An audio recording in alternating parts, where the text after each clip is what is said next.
pessoal, meu nome é Yuri, estou aqui para ensinar a vocês como mandar o óleo e o Chubit.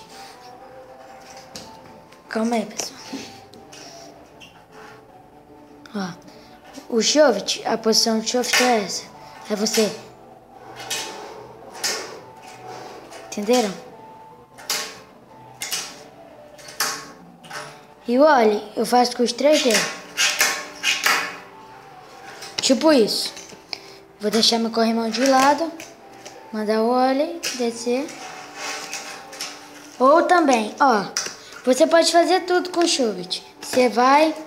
Um exemplo. Você sobe sua rampinha. Manda o Chubit, desce. Faz sua rampinha. Sobe na sua rampa, desce. Sempre assim. Você sempre vai... Sim, primeiro, o seu óleo vai ficar saindo assim. Depois vai melhorando. Agora, eu melhorei muito. Tô até conseguindo pular essa coisa aqui.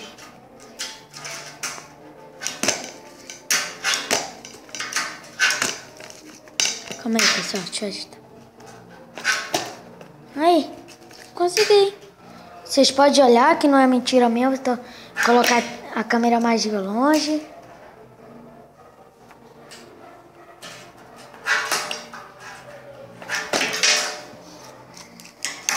Ó, o olho e você. É isso aí que eu tô falando, ó. Faça assim.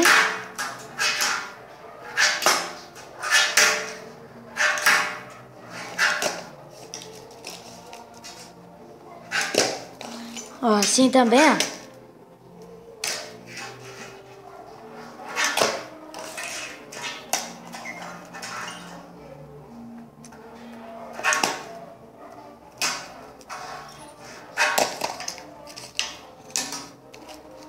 Eu também já pulei a rampa de frente assim, ó. Daqui mesmo, de onde que eu tô. Assim, ó, pulei, tá vendo?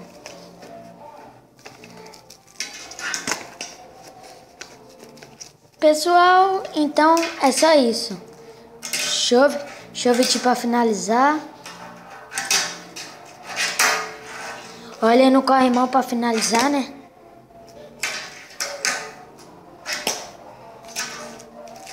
E vou mandar o Chubit descendo.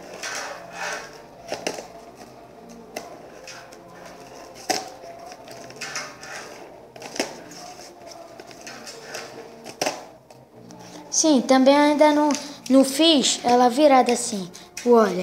Então eu vou tentar, rapidão, pra o vídeo não ficar muito longo.